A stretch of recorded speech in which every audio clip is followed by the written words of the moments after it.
Time for the 49ers Rush Podcast. Let me just say, you are the best of us. If you clicked on a Punter episode or you're listening audio, whatever, it doesn't matter. You are legit. A little bit wild, but I appreciate you nonetheless. And I don't know if it's us making punter content or you clicking watching punter content. Which one's more crazy? And maybe here's the thing. This is the second time we recorded this episode because I misspelled his name in the title and didn't catch it until after we recorded it. So anyway, having said all those things, at the number 39 spot of the 49ers 2025 roster countdown comes in a new punter, Thomas Morstead. And perhaps he is more than a punter because, yes, he holds on field goal, which is very, very important, and he can do kickoffs, unlike our last highest drafted punter in the NFL. He can do all three, which helps Jake Moody in so many ways. Sad that you have to help the highest drafted kicker in so many ways, but that is where the 49ers are in this revamped special teams concentration with new coordinator Brant Boyer. It's welcomed. It is more than welcomed. And so Thomas Morstead, to say that he is a veteran is an understatement. He is he's 39 years old. He's the third oldest player in the NFL. You've got Aaron Rodgers and Mercedes Lewis, and then you've got a bunch of 39-year-olds, including Thomas Morstead, Joe Flacco, and a host of other names, going into his 17th season. This dude has been playing football for a very, very, very, very long time. And going through the analytics of punter data, I was very, very happy to see his play has not gone down really at all. In fact, last season, 2024, some of his best metrics he's had in his entire career. So you are hoping that being 39 years old, it will not go down. Now, he is old and he is experienced, but he's a big dude. This dude's 6'4", 225, 32-inch arms, ran a 4.8 40. Come on, man. 19 bench press reps for a punter? Like, what are we talking about here? Going into his 17th season, he's a Texan. He's from Pearland, Texas, a suburb of the Houston area. The Oilers wanted some cool they got some cool uniforms down there. Lettered in football, soccer, high school, second team all-district, everything.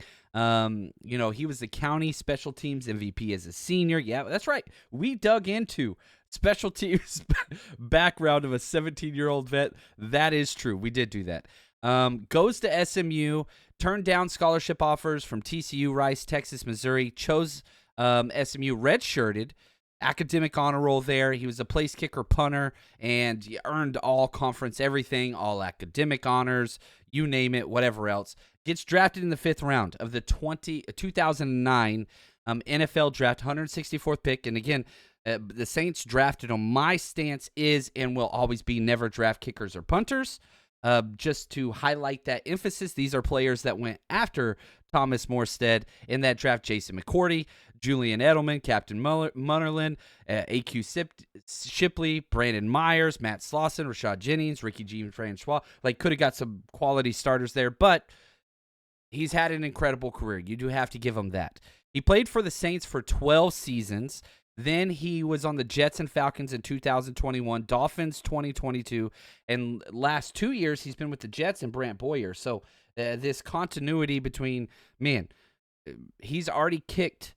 Thomas Morstead has already punted for Brant Boyer for the past 2 seasons, and here is one of the things that I was probably most excited about. Net yards per punt. That is huge. And yards per punt. The highest in his entire career, 48.2 yards per punt is his best, and that's his last 2-year average. So here with the Saints, his average was 46.5 yards. With the Jets and Falcons, 47 yards. With the Dolphins in 2022, 46 yards. Was last 2-year stint 48.2, a full 2 yards better than almost his best average. Yards per punt, net yards, right? So this factors in the return, 41.3, among the best of his entire career. So you're talking about a guy with over 1,000 career punts and over 47,000 career punt yards. This guy has written the book, rewritten the book, and is about to do the third installment of How to Punt in the NFL. Currently holds the record for most kickoff touchbacks in one game. That's another thing that's huge. Now, touchbacks are bad in today's NFL with the rewriting the rule. You get to carry the ball out to the 35 if it is a touchback. But the idea that you are not dependent upon Jake Moody to do kickoffs, which he is awful at, almost worse at kickoffs than he is at field goals. Imagine that. This gives the 49ers more depth and less dependency on Jake Moody. So you have somebody else that is so experienced that he'll be able to go out there and help you out. If, you can roll with Jake Moody if you want to, but personally, no. Jake, you just focus on field goals.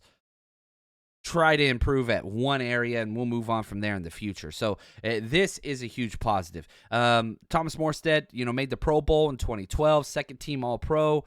He was a Saints team captain in 2014, and he doesn't get injured. He's missed one game pretty much his entire career. Now, a really cool story about Thomas Morstead. Some of you guys are going to remember a part of this story.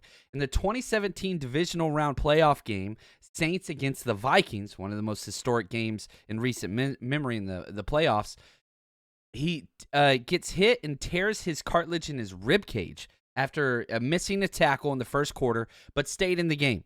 And again, like the broadcast, if you go back and watch it, and you can even look it up on YouTube, you could see the dude visibly in pain, but kept punting throughout the entirety of the game. Well, this was the Stephon Diggs amazing touchdown, walk-off touchdown play, whatever, at the end of the game against the Saints. Well, what's cool is both teams go to the locker room. They think the game's over, but you have to do the extra point. Well, Thomas Morstead was the first player to return to the field for the Saints for the extra point attempt. The Vikings were set up ready to go. None of the Saints returned from the locker room. Thomas Morstead injured, not even on that unit. He's the only one out there.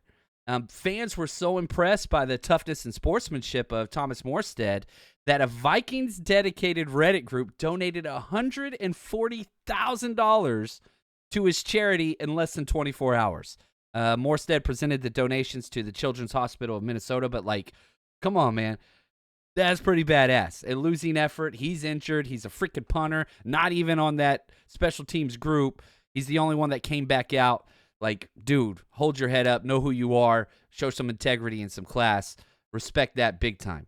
Now, he signed by the 49ers a $1.4 million deal. 1 year. $1.1 million guaranteed. There is no competition here. The 49ers punter is Thomas Morstead. $38.9 million career earnings. Shout out to the punters out there. 270 games. How is he going to impact the 49ers? Like I said, more consistent in the punt game. That is gigantic.